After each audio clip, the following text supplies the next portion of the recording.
वाह गुरु वाह वाह गुरु वाह वाह गुरु वाह वाह.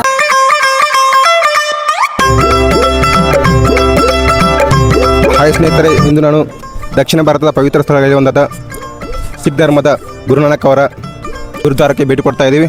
ಇದು ಬೀದರ್ನ ಪ್ರಸಿದ್ಧ ಸ್ಥಳಗಳಲ್ಲಿ ಒಂದಾಗಿದ್ದು ಈ ಸ್ಥಳದ ವಿಶೇಷತೆ ಮತ್ತು ವೈಶಿಷ್ಟ್ಯತೆಯನ್ನು ನೋಡಿಕೊಂಡು ಬರೋಣ ಬನ್ನಿ ಫ್ರೆಂಡ್ಸ್. एक ओंकार सतनाम करता पुरख निरपौ निर्वैर अकाल मूरत अजू. ಈ ಸ್ಥಳವು ಸಿಖ್ ಧರ್ಮದ ಅತ್ಯಂತ ಪವಿತ್ರ ಯಾತ್ರಾ ಕ್ಷೇತ್ರಗಳಲ್ಲಿ ಒಂದಾಗಿದ್ದು ಇಲ್ಲಿ ನಡೆದ ಅದ್ಭುತ ಘಟನೆಯಿಂದ ವಿಶ್ವದಾದ್ಯಂತ ಪ್ರಸಿದ್ಧಿಯಾಗಿದೆ. ಹಾಗಾದರೆ ಈ ಪವಿತ್ರ ಸ್ಥಳದ ಇತಿಹಾಸವನ್ನು ತಿಳಿದುಕೊಂಡು ಬರೋಣ ಬನ್ನಿ ಫ್ರೆಂಡ್ಸ್. ಸುಮಾರು 1512ರ ಅವಧಿಯಲ್ಲಿ ಸಿಖ್ ಧರ್ಮದ ಸಂಸ್ಥಾಪಕರಾದಂಥ ಗುರುನಾನಕ್ ದೇವ್ಜಿ ಅವರು ತಮ್ಮ ಪ್ರವಾಸದ ಸಮಯದಲ್ಲಿ ಬೀದರ್ಗೆ ಬಂದಿರುತ್ತಾರೆ. ಆ ಸಮಯದಲ್ಲಿ ಬೀದರ್ನಲ್ಲಿ ಕುಡಿಯುವ ನೀರಿನ ಸಮಸ್ಯೆ ಇದ್ದು ಜನರು ದೂರದ ಊರುಗಳಿಂದ ಹೋಗಿ ನೀರನ್ನು ತಂದು ಬಳಸುತ್ತಿರುತ್ತಾರೆ. ಒಂದು ದಿನ ಗುರುನಾನಕ್ ದೇವ್ಜಿ ಅವರು ಸ್ಥಳೀಯ ಜನರ ಕಷ್ಟವನ್ನು ಕಂಡು ದೇವರಲ್ಲಿ ಪ್ರಾರ್ಥಿಸಿ ಅವರ ಕಾಲಿನಿಂದ ದೊಡ್ಡ ಬಂಡೆಯನ್ನು ಸ್ಪರ್ಶಿಸುತ್ತಾರೆ. ಅವಾಗ ಆ ಬಂಡೆಯಿಂದ ಸ್ವಚ್ಛವಾದ ನೀರಿನ ಜಲಧಾರೆ ಹರಿದು ಬರುತ್ತದೆ. ಆ ನೀರಿನ ಬುಗ್ಗೆಗೆ ಜೀರಾ ಎಂದು ಕರೆಯುತ್ತಾರೆ. ಇಂದಿಗೂ ಆ ನೀರು ನಿರಂತರವಾಗಿ ಹರಿಯುತ್ತದೆ. ಪವಿತ್ರ ನೀರಿನ ಕುಂಡವು ಪ್ರಮುಖ ಆಕರ್ಷಣೆಯಾಗಿದೆ ಮತ್ತು ಭಕ್ತರು ಈ ನೀರನ್ನು ಸೇವಿಸಿ ಆಶೀರ್ವಾದ ಪಡೆಯುತ್ತಾರೆ.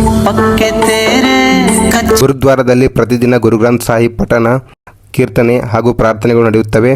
ಧರ್ಮ, ಜಾತಿ, ಭಾಷೆ ಎಂಬ ಯಾವುದೇ ಭೇದವಿಲ್ಲದೆ ಎಲ್ಲರಿಗೂ ಇಲ್ಲಿ ಪ್ರವೇಶವಿದೆ.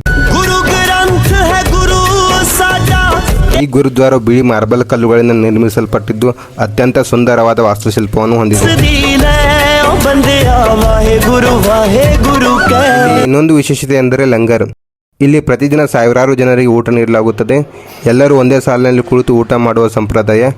ಇದು ಸಮಾನತೆ ಮತ್ತು ಮಾನವೀಯತೆಯ ಸಂಕೇತವಾಗಿದೆ. ಸ್ನೇಹಿತರೆ, ಬೀದರ್ನ ಈ ಗುರುದ್ವಾರಕ್ಕೂ ಡಾಕ್ಟರ್ ವಿಷ್ಣುವರ್ಧನ್ ಅವರಿಗೂ ವಿಶೇಷವಾದ ಸಂಬಂಧವಿದೆ.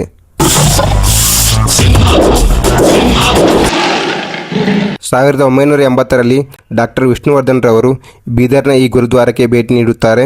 ಆ ಸಂದರ್ಭದಲ್ಲಿ ಇಲ್ಲಿರುವ ಗುರುಗಳು ಅವರಿಗೆ ಒಂದು ಖಡ್ಗ ಮತ್ತು ಕತ್ತೆಯನ್ನು ಕೊಟ್ಟು ಆಶೀರ್ವಾದ ಮಾಡುತ್ತಾರೆ. ಬಳೆ ಬಂದು 1980ನೇ ಇಸ್ವಿನಲ್ಲಿ ಬೀದರ್ಗೆ ಹೋದಾಗ ಗುರುದ್ವಾರ್ನಲ್ಲಿ ಅಲ್ಲಿ ಕರ್ಕೊಂಡು ಹೋಗಿ ನನಗೆ ಅಲ್ಲಿ ಗುರುಗಳು ನನಗೆ ಇದು ಕೊಟ್ಟಿದ್ದರು. ಇದು ಕೊಟ್ಟು ಒಂದು ಕತ್ತಿ ಪ್ರೆಸೆಂಟ್ ಮಾಡಿದ್ರು. 80ನೇ ಇಸ್ವಿಯಿಂದ ಅದು ನನ್ನ ಕೈನಲ್ಲಿದೆ. ಆ ಖಡ್ಗವನ್ನು ವಿಷ್ಣುವರ್ಧನ್ ಅವರು ತಮ್ಮ ಜೀವನ ಪರ್ಯಂತ ಹಾಕಿಕೊಂಡಿರುತ್ತಾರೆ. ಅವರಂತೆ ಅವರ ಅಭಿಮಾನಿಗಳು ಕೂಡ ಖಡ್ಗವನ್ನು ಧರಿಸುವ ರೂಢಿಯನ್ನು ಮಾಡಿಕೊಂಡಿರುತ್ತಾರೆ.